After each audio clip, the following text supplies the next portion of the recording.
Since 1949, NASCAR has had the opportunity to compete at some iconic places across the country, from the glitz and aura of Daytona and Indianapolis, to the friendly confines of Martinsville, to time traveling through North Wilkesboro. But there is one track that manages to bring all of that together to form one beautiful and historic venue that has a place in history across every inch of pavement around this racetrack. Since 1950, this track, known as Too Tough to Tame, has made the lives of Pearson, Earnhardt, Burton, and Gordon just a little tougher, and the Lady in Black today is not slowing down, especially for the new stars of today. Blending the past with the future, it goes down here in Darlington. NASCAR and MDK presents the Goodyear 400 pre-race show from the Darlington Raceway in Darlington, South Carolina.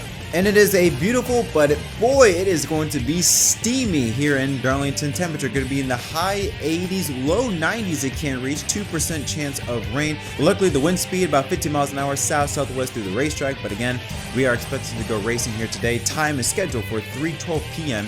Eastern Time. Welcome back, everyone, to another episode of MDK RaceDay. My name is Jet. Hope we're having a wonderful day. Hey, we're going retro, so I got, I'm repping Austin Dillon. No, I'm kidding. Of course, I'm not an Austin Dillon fan.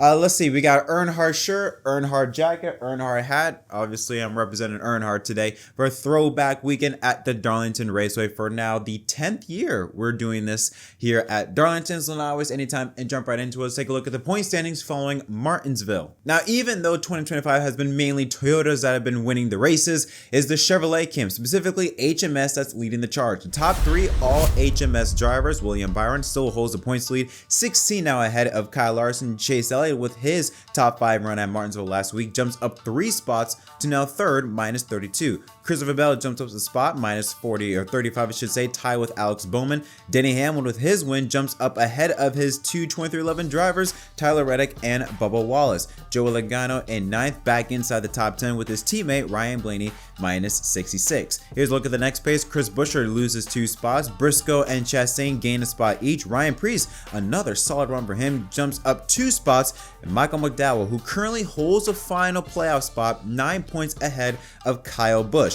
John Hunter Nemechek still having a really good start to the season compared to last year in 17th. AJ Allmendinger in 18th. Josh Berry, even though he's 19th, he lost 7 spots due to battery issues suffered last Sunday. With that win, he is locked into the playoffs. With Ricky Stenhouse Jr. in 20th now, but he is minus 13 points below the cut line. Busch, the official beer of NASCAR and proud sponsor of the Busch Light Pole Award, given to the fastest driver at each NASCAR Cup Series event. Busch Light congratulates William Byron for his 15th career Cup Series pole, his second at Darlington, and his first pole since Phoenix last month, scoring it with a speed of 170.09. 904 miles per hour. Since 2020, Busch Beer has invested more than $70 million in becoming a premier sponsor of the NASCAR Cup Series. So here's a look at the starting lineup for the 2025 Goodyear 400. Alongside William Byron on the front row, Ryan Preece, second place starting position for him, the best he has ever had here at Darlington. Row 2 has the most active winner here at Darlington among all drivers, Denny Hamlin, the 4-time winner. Alongside him is his teammate Chase Briscoe, who won the Southern 500 last fall. Row 3 is Bubba Wallace, continuing his good consistent streak so far the past 2 races. He's finished in the 3rd position. He starts in row 3 alongside Austin Cindric, repping the Dale Earnhardt early 80s throwback in the 6th position. Row 4 has Tyler Reddick and the 2008 Southern 500 winner Kyle Busch, and right at the top 10 is Ryan Blaney, throwing it back to his father's lone Xfinity Series win in 2006. To the outside of him is Michael McDowell in the 71 ride. Row 6 is Ty Gibbs in the 54 ride and Todd Gillen in the 34 ride. Row 7 has Carson Hocevar and Chris Buescher, who nearly won here last year if it wasn't for his incident with Tyler Reddick sitting in 14th. Row 8 has Chase Elliott in the number 9 car. Alongside him is Zane Smith in the 38 ride. Row 9 has Christopher Bell in the number 20 D-Wall car, throwing it back to one of his mentor drivers. Alongside him is Joey Logano with a beautiful retro paint Pennzoil number 22 Ford. And right at the top 20, one of the best paint scheme throwbacks, Kyle Larson, throwing it back to Terry Labonte's 2001 to 2004 Kellogg's car. Alongside him is Brad Keselowski, the defending race winner in the Castro Ford. Row 11 is Justin Haley. Alongside him is AJ Allmendinger, Austin Dillon, and Josh Berry. Another absolutely gorgeous throwback scheme to the early 60s when Lotus and Ford teamed up for their lone Indianapolis 500 win. Row 13 is Ross Chastain and the number 4 of Noah Gragson, throwing it back to one of Dale Jr.'s first ever Xfinity Series, back then Busch Series starts. Row 14 is John Hunter Nemechek, throwing it back to his father, Joe Nemechek, when he drove the number 42 car for Team Sabco. Alongside him is Ricky Stenhouse Jr. in the 47 ride. Right out the top 30 is Ty Dillon, throwing it back to Patty Moyes in the early, or should say to the late 80s at Daytona. Alongside him is Daniel Suarez, rounding out the top 30. Row 16 is Cole Custer, throwing it back to Jimmy Spencer's 2002 Target car. Alongside him is rookie Riley Herbst. Alex Bowman throwing it back to Jimmy Johnson's 200th win for Hendrick Motorsports right here in Darlington in 2012. Alongside him is Eric Jones, throwing it back to the late John Andretti's paint scheme when he drove the number 43 car in the 34th position. Row 18 is Cody Ware, throwing it back to Warburn's 2002 Daytona 500 scheme. Alongside him is Shane Van Gisbergen. And rounding out the 38 car field is Austin Hill in the 33 ride for his first start this season for RCR. Alongside him is JJ Yeley, throwing it back to Bill Elliott's late 80s Coors number 9 car in the 44 Chevrolet. Here's a look at the odds to win here at Darlington. No surprise to see the top two being Larson and Byron, both former winners. 400 for Larson and 550 for Byron. How about Blaney? Still, despite the bad luck he's had in recent weeks, plus 650 for him. Tyler Reddick nearly won here last year, plus 700. And the 4-time Darlington winner Denny Hamlin sitting at 800. Then some real big odds here. Busch and Keselowski each 1,500, especially for Keselowski, the defending race winner. He's been fast here in practice. He could be a steal here today. Also with Christopher Bell, 1,600, and Ryan Preece starting in second, tied with Chase Elliott for plus 1,800. There's some real long shots. Josh Berry at 2,000. Bubba Wallace, despite starting in 5th place, he is plus 2,200. That could be a major steal if you put some money on him. Chastain and Cindric each at plus 2,500. Bowman at 3,000. Buescher and Hocevar at 3,500. And then some real long shots. Gibbs at plus 4,500. Gregson 7,500. And Todd Gillen at plus 10,000.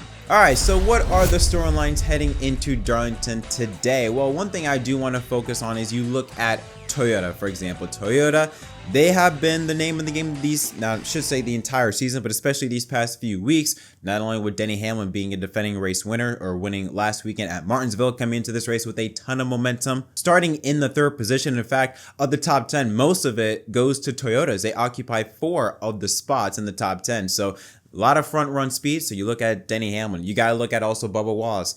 Finished 3rd the last 2 weeks, won the pole here in last year's Southern 500. He's finished in the top 10 in 4 of the 6 next-gen Darlington races here, as well as Tyler Reddick, who's starting right behind him in the 7th position, or I should say in the row behind him in the 7th position. And Reddick nearly won last year at the Goodyear 400, but was the first incident with Chris Buescher. So you look at those 3 drivers specifically, but you also have to count in Chase Briscoe in the 19 ride, the defending Southern 500 winner, starting right next to Hamlin in the 4th position. There is a lot of contenders in the Toyota camp that I think is just going to be impossible to not have to focus on. On the other hand, you look at the Chevy camp. You got to look at William Byron, who won here in the spring of 2023, starting on pole here today. Kyle Larson, you should never, ever count on Kyle Larson, but he hasn't brought in the speed that we expect. He is starting in the 19th position. However, it is still Kyle Larson. I know some people hate how we're always talking about him being so good and all that stuff. But the fact of the matter is that you cannot count out the 5 of Larson, especially at a track like Darlington. It's a driver's track, and tracks like Darlington fit Larson's style. You have to consider him in these types of situations. So even though he's starting 19th, you cannot count him out. I'm a bit curious more on Alex Bowman. Chase Elliott, he's starting in 15th. I feel like he'll do pretty well, but I'm more focused on Alex Bowman. He's starting way in the back, 33rd position to be exact. He has a big hill to climb. He lost 2 spots after a poor run last Sunday at Martinsville after having, I believe, a loose wheel, had to come onto pit road, and that kind of just ruined his race there. But he's now going to be in 33rd, way in the back of the pack. It's going to be interesting, the game plan that him and that number 48 team will try and come up with to get some stage points, to maybe take advantage of the strategy, which is something we'll talk about a bit later on. But how will he approach this race, and how will his team deal with this race in terms of strategy? Are they going to opt to go for more stage points, or try and maybe save themselves to fight for a race win? Speaking of strategy, we got to talk about tires. This is the same tire compound that they ran in both Darlington races last year, including Las Vegas and Homestead this year. And the tires, they did matter so much at Homestead, not so much in Vegas, but obviously with a track like Darlington, where it is so critical to keep your tires, conserve your tires, because this track eats away at tires like termites or 2x4s. You've heard that saying so many times. The name of the game remains the same. This is a track where you race the track, not your competitor. So do not make any mistakes. We have seen way too many times drivers take themselves out of contention. I look at Martin Truex Jr. last year, lap 1. He on top of that took out Ryan Blaney in the process. Then you also have to factor in Kyle Larson last year in the spring race here, spun out by himself in turns 3 and 4. So yeah, this is a racetrack where, again, you cannot push the issue so much so. Yeah, you can go up against the wall, get that Darlington stripe. I get that. But don't push yourself to the point of no return. This is a 400-mile race. This is a long race-ish race. Still, this is a track where you have to pace yourself. Race the track, not your competitors. I think that's going to be the name of the game with these drivers, is to not go over the edge. There are some interesting spots you look at in turn 2, that little bump and that transitioning from the turn to the back straightaway. That is going to be a very critical spot where we could see some drivers maybe go over that edge, get lose some positions, or could cause a major pileup. We've seen that happen in years past. So it will be a very interesting race to see how certain drivers approach it strategically. Because I look at some drivers that are below the cut line. Look at Kyle Busch, 9 points below the cut line, I believe he was. He is starting in the 8th position. This would be a great opportunity for him to gain some stage points, although he is starting in front of Michael McDowell, who's starting in 10th. So this is going to be a very interesting race. A lot of strategies, with some drivers opting to go for more the stage point route, the drivers that are below the cut line. Then you look at the drivers that have good cars, but it's all about just being consistent, staying out of trouble. Do not make mistakes. That's another thing. We've seen so many drivers just make mistakes either on pit road and take themselves out of contention.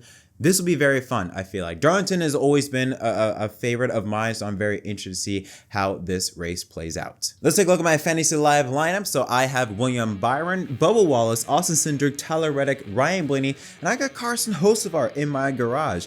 He's been an interesting one. Darlington, he has started out really well. He's had great starts. I think he qualified 2nd in last year's Southern 500. He's had good starts, but hasn't had the finish to back it up, in my opinion. However, with how much Spire Motorsports has been improving, I feel like he can get me some points. Yeah, I don't want to use up all my drivers. Again, I have 10 uses, and we still have, 18 races left in the regular season, so I don't want to use up all of my drivers. So I think in terms of the garage pick, in case something happens, I think Carson Hocevar can be that surprise driver to give me some points. But the driver that I do have winning this race is going to be one of my starters. I got Ryan Blaney. Yes, I know the last 4 races have not been too kind to Mr. Blaney.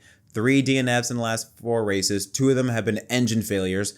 But what's consistent of those 4 races, except for Martinsville, the 3, he's had great speed. Was great in Phoenix, had great speed in Las Vegas, was great in Miami. All 3 races, he could have had a real good shot at winning until circumstances out of his control took him out of the race. So he's had great speed this season, just not the finishes to back it up. But I feel like this time he can be able to capitalize. He's starting in 9th, but I noticed in the lap averages, he gets better and better up on the charts. 10 lap averages was like 9th or 10th. 15 lap averages, he's up to 5th. 20 lap averages, he's 1st. 25 lap averages, he's 1st. So longer into a green flag run or to a lap average sequence, he gets higher and higher in the charts. With Darlington more than likely being a track where we get to see long green flag runs, I got MRB, medium Ryan Blaney. He's not young, but MRB. We'll call him medium Ryan Blaney. He's going to win this race. But that is it for this episode of MDK Race Day. What are your thoughts? Let me know in the comment section down below. As always, don't forget to leave a like and subscribe for more content. Until next time, I'm Jet from MDK. Thank you so much for watching, and I'll see y'all next time.